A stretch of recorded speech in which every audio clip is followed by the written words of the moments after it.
Magandang hapon mga kapatid. Ako ay merong napanood na video at narinig ko na tila ipatatanggal ng taga-Comelec si Marcoleta sa Senado. So, ang masasabi ko sa mga taga-Comelec, huli na ang lahat. Kahit pagtatanggalin nyo yung mga senador na yan dyan sa Senado, ang pakiramdam ko, lilinisin nyo lang yung pangalan nyo para hindi kayo pag-initan. Huli na. Huli na. Dahil sa kaupo nyo ng mga nagwawalang hiyang politiko sa gobyerno, eto inabot natin. Katakot-takot at problema. No?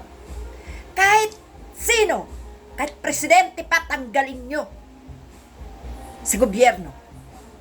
Hindi nyo na magagamot o hindi nyo na maibabalik ang tiwala ng tao sa inyo bilang mga taga-Comelec.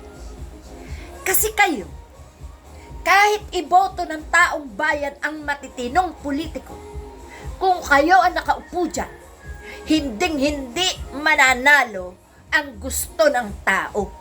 Dahil kayo mismo ang gumagawa ng kabuktutan, ng kamalasan, ng kabwisitan, ng pag-uupo ng mga magnanakaw sa gobyerno. At ngayon, na nabisto ang malaking nakawan, maglilinis kayo ng inyong ahensya, maglilinis kayo ng inyong opisina, mahiya kayo.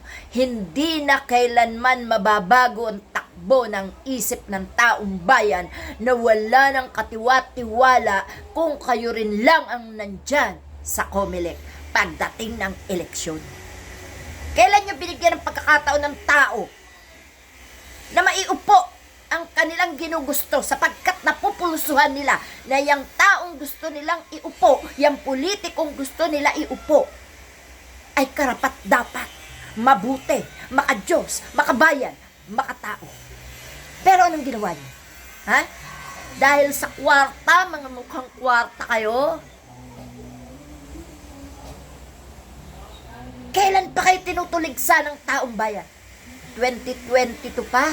Kahit nung 2016, 2019, nung inyong ipatalo, nung hindi nyo binigyan ng pagkakataon ang 8 diretso sa panahon ni Duterte. Sumunod kayo kay Duterte at hanggang 2022, sinunod nyo pa rin si Duterte dahil kung hindi makakaupo si Sara Liu. No? Kayo mga taga-Comelec, huwag nyo kami linlangin. Alam namin ang inyong mga gawain. Kaya lang, dahil kayo nga nakaupo dyan, kaya hindi magkaroon ng taong bayan ng lakas na ipaglaban ang mga boto nila sa mga tamang politiko.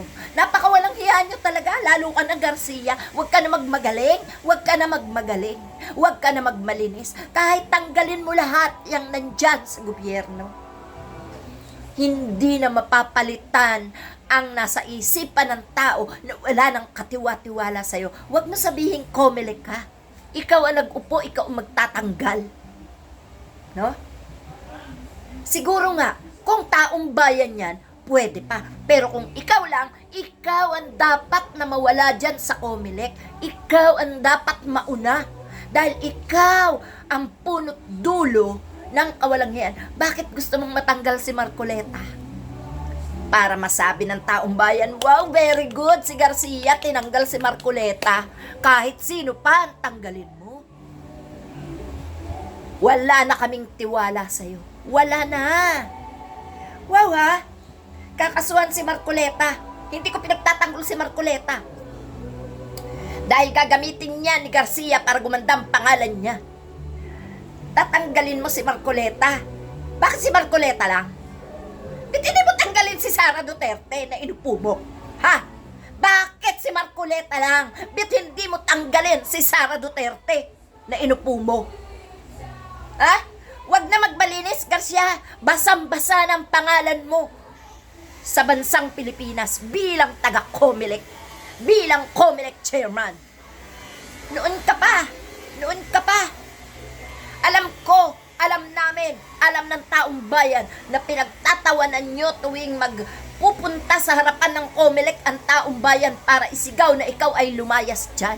Alam ko na nakasilip ka, pinagmamasdan mo, pinagtatawanan mo, at ngayon, na matindi ng galit sa'yo ng taong bayan at namimiligro ka na rin pagkaisahan.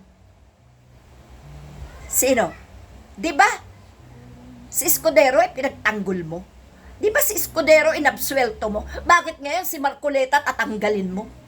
Buwang ka. Huwag mo kami tarantaduhin, huwag mo kami linlangin. Hindi kailanman mababago ang kawalang tiwala namin sa inyo dyan sa COMELEC. Mahiya ka. No? Kung magtatanggal ka, tanggalin mo lahat ng inupo mo dahil yan ang nagdulot ng kabusitan, kamalasan at mga kawalang hiyaan. Mga kahihiyan sa bansa. Unahin mo si Sara Duterte. Pangalawa si Escudero. Pangatlo si Bongo. Pang-apat si Villanueva. Lahat ng sangkot sa nakawan, tanggalin mo. Yan ang pinakamadaling solusyon. Ha? Tanggalin mo silang lahat. Inunahan ka na nga ni Saldico di ba? Wala na.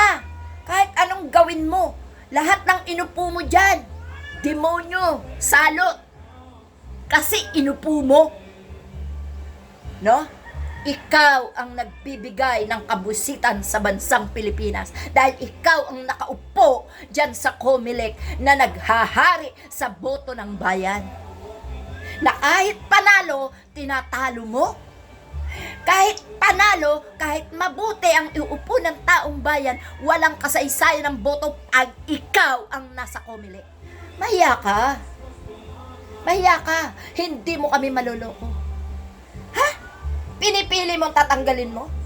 Kung alin yung inaaway ng taong bayan, yun lang ang tatanggalin mo? Si Sara Duterte, matagal nang kinasusuklaman ng bayan, tanggalin mo sa pagka-vice presidente. Ikaw lang naman nag-upo dyan Ha?